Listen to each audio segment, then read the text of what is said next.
In the year 1890, the first tool for spirit communication came into existence, bringing in a new era of communication with the dead.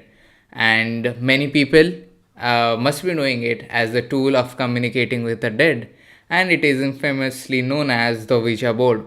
Ladies and gentlemen, welcome to the not fourth, this is the fifth episode of the Haunted India podcast where we talk anything and everything that is paranormal. And on this episode, we are going to talk about the infamous talking board. The famous name it has been given, the Ouija board. And so we are going to talk a lot about it and how they look and how they began the history and everything. But I think many people don't know how what is a Ouija board basically. So I would really request Pooja to take it from here and explain what it is, how it looks, because many people, though they have used it in their college days, they have no idea that it was an Ouija session basically. So yeah, Pooja, please take it ahead. Okay, so for our friends who do not have an idea of what an Ouija board looks like, well, first thing, it has many names like it. You can say Ouija board. It is also famous as the spirit board or the talking board. And yes, well, for its description, it has alphabets and numbers. First of all, it's a rectangle-looking piece of Yes. board, and yeah, the rest, Yeah, please. a rectangular shape, and it has alphabets and numbers from 0 to 9 inscribed or written on it. And along with these, it also has words like yes, no, and goodbye. And yes, some of them even have the word hello on it. And the board also includes a planchet, and this planchet, it is a teardrop or a heart shaped device which is normally made of wood or plastic. And many planchets, it also has a hole in or some kind of a pointer in between, but it's mostly a hole, and it is believed that this actually it facilitates automatic writing. But then, what I had not researched, but what I heard or knew was that very part where there is a hole, there supposedly there happens to be a glass. Now, we are not going to discuss how a Ouija board session is conducted, but let me just tell you that when a Ouija board session is conducted, a place or a chair is kept vacant for the spirit to come in and sit. And while the session is conducted and the spirit confirms that it is present it is present near the board, what we do that, or what the session doer does, it takes the planchet and sees the spirit through that very hole. So it's like a see-through thing for the spiritual world. I don't know, but So here. there are actually different claims or description even where the planchet goes basically. Exactly. So apparently this planchet moves on its own when a question is asked, and that is how the answer is provided. So this is it for the, I guess, the description. You want to add on Yeah, so something? basically, when we the planchet, for the moment of the planchet, each participant of the session has to keep their finger on the top of the planchet, and yes, after that the planchet moves. So you missed that Yes. part, Yeah, right. and I just wanted to that only.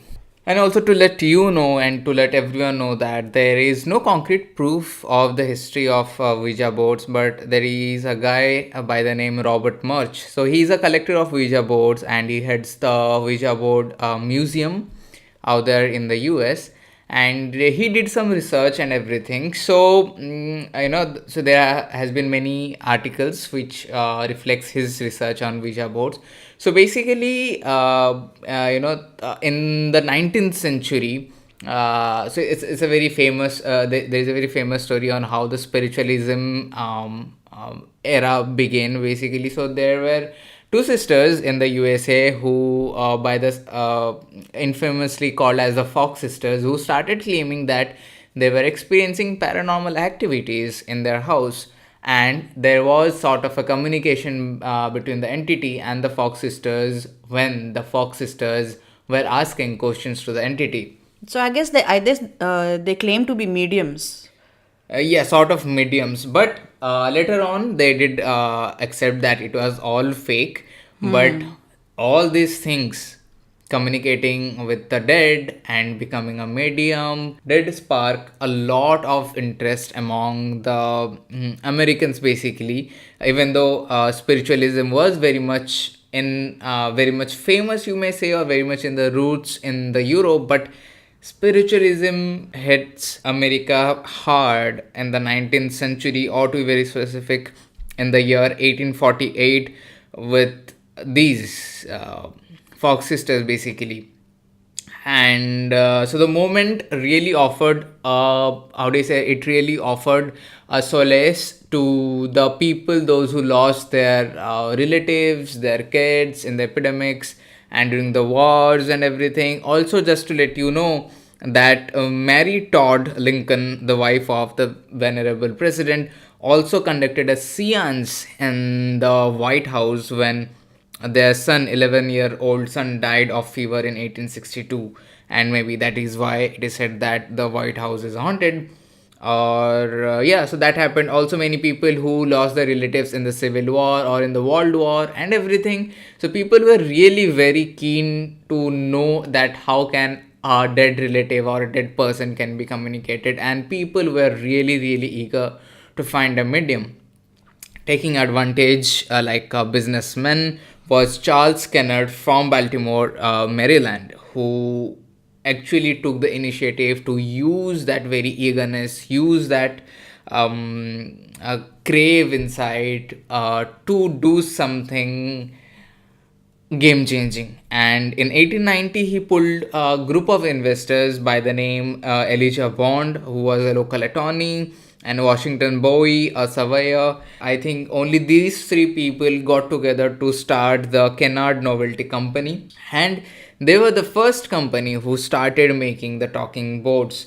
And even though none of the men were spiritualists, but they knew how to take advantage of the situation. Here is the funny part: like any other toy, basically, the before it gets to the public, it has to be filled, there has to be a patent that needs to be approved. And same happened with the Ouija thing.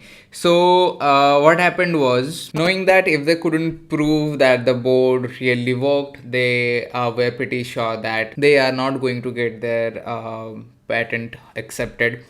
So what happened was, they went to Washington, basically, where he filed his application. And as obvious, the chief patent officer demanded a demonstration. And it is said that, so the chief patent officer says that if this board can spell my name correctly, I'm going to accept your file, your application, and your board can go to the public. And so they all sat down and they tried to summon a spirit, and the planchette faithfully spelled out the patent officer's name. And yeah, so it actually spelled the patent officer's name. No one has an idea what happened, if there was a spirit or not, but on February 10th, 1891, a white faced and visibly shaken patent officer awarded Bond a patent for his new toy or game. What could have probably happened? I think I will tell that a little later. Yeah, that's fine. So, We will yeah. do, and it's a really funny thing what happened. But the board was still lacking a name. So, but many people, yeah, like you just said, it did spell its name from the board itself. Like the board got its name from the board itself. But many people also believe that it comes from a French word, OUI, the beginning of the Ouija, which means yes. But what Robert Murch, the Ouija board collector, has researched and found out that it was basically Bond's, Elijah Bond's sister-in-law, Helen Peters, who was also a acclaimed medium, bought the name to the talking board. So what happened was, they sat down to conduct a seance, and while doing that, they got OUIJA, from the board when asked what they should call it, and the meaning of Ouija is basically good luck, and that is what they got. So that is how the board got its name. But it is also claimed that Helen Peters was a big fan of the women rights activist Ouida, and she used to wear a pendant of the same name. So it was possibly a manipulative something that manipulated her mind to bring out the name Ouija, or she was possibly a bit too attached with the lady or Vida, and that's why out of just love or out of just affection she got the name Ouija. No one has an idea, or it could be just a real fact that they asked the board and the board gave out the name as Ouija. So that is how today's talking board got its name, Ouija. Yeah, so that is the story. And since its inception, you may say there have been many stories related to this poor board, and I think you have got one right now.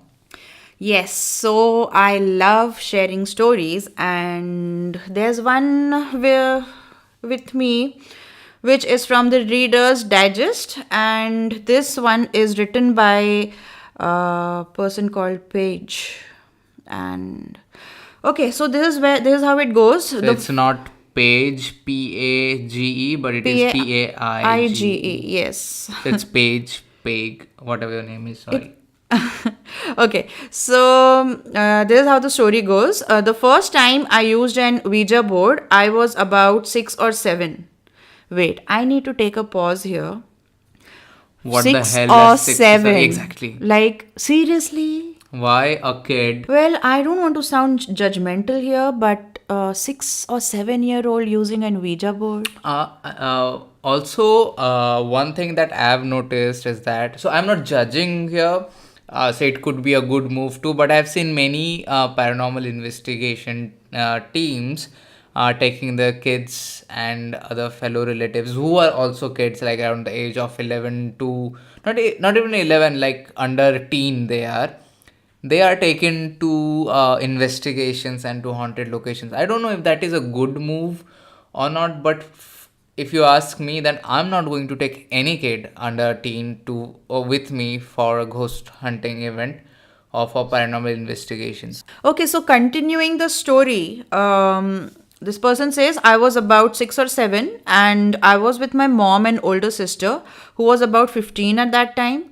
The family had just moved to a new house, much bigger and much older than the one they lived in previously.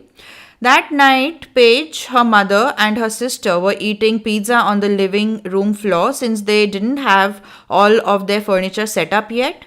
They put a fire on to ease the chill. After dinner, her sister pushed her mom to let them play with the old Ouija board. As we were using it. Wait, repeat that. Repeat the previous two lines. After dinner, her sister pushed her mom to let them play with the Ouija board. And the mom allowed. Yeah, probably, I mean, they don't have an idea of what it actually is. They all know. See, we'll come to the topic later, but you just, I mean, complete yeah, the story, I'll just get done with the story, and yeah. So where was I? Okay, so the mom, she let them play with the old Ouija board.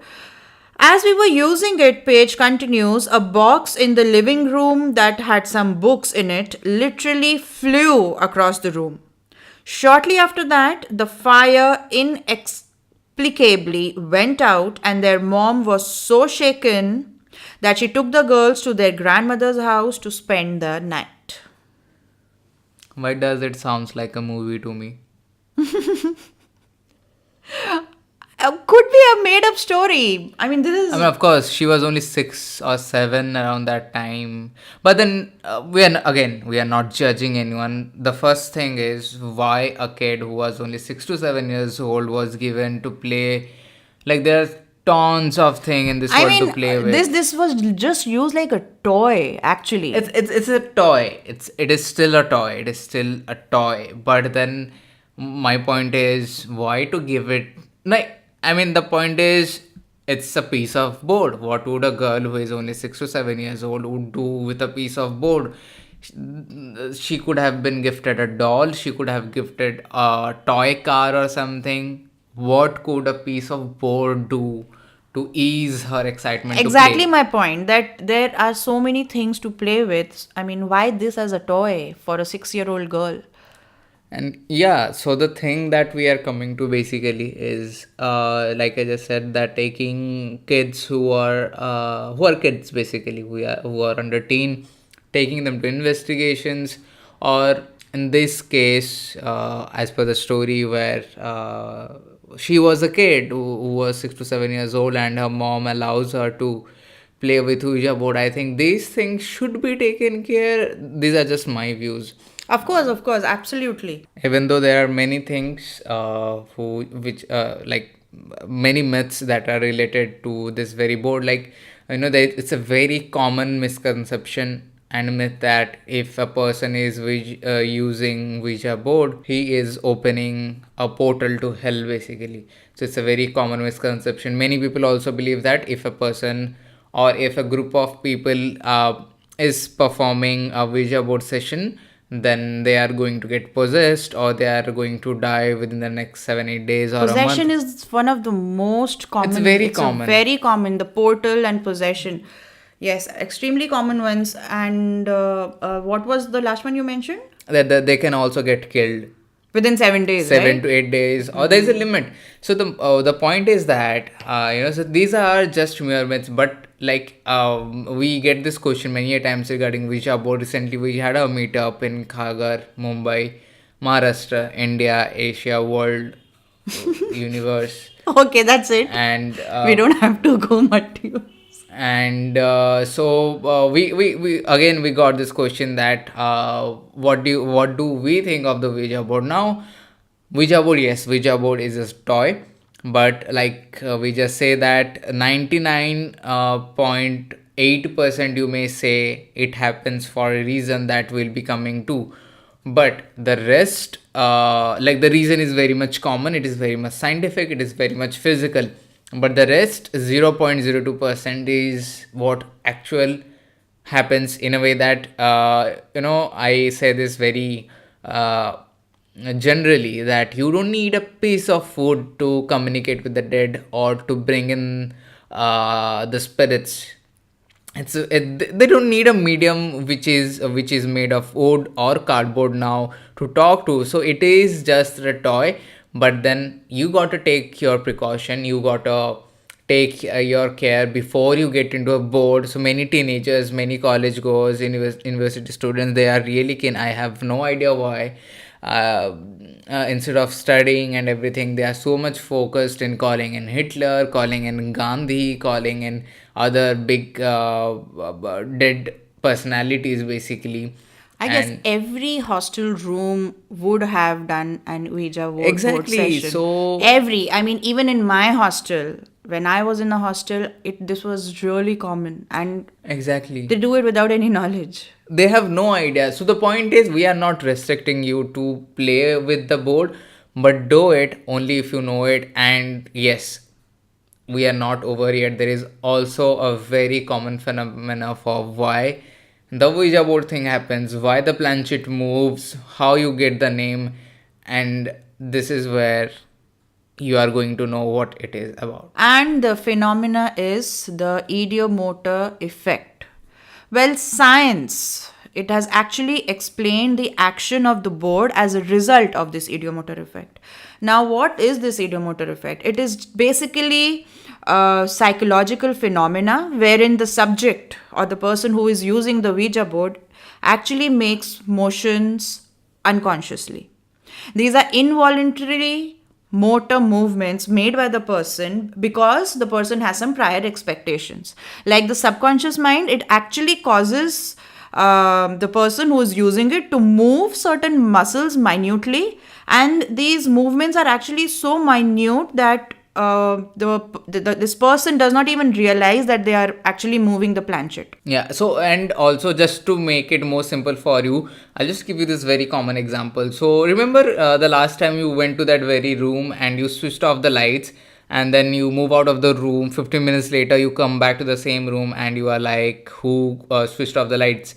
Now, yeah, that is what idiomotor effect is. And when you are when your fingers are on the planchette, basically, which moves through letters and alphabets. So suppose you're trying to call in Hitler, so you know the name Hitler, and so does your. So what the idiomotor effect does, it subconsciously triggers the nerves of your hands, and your fingers pushes the planchette towards Hitler. And here, this person is actually not aware of he This himself is yeah, causing the movement, and it is assumed that it is actually, and it is perceived that it is coming from an external force. force, which is the spirit, basically.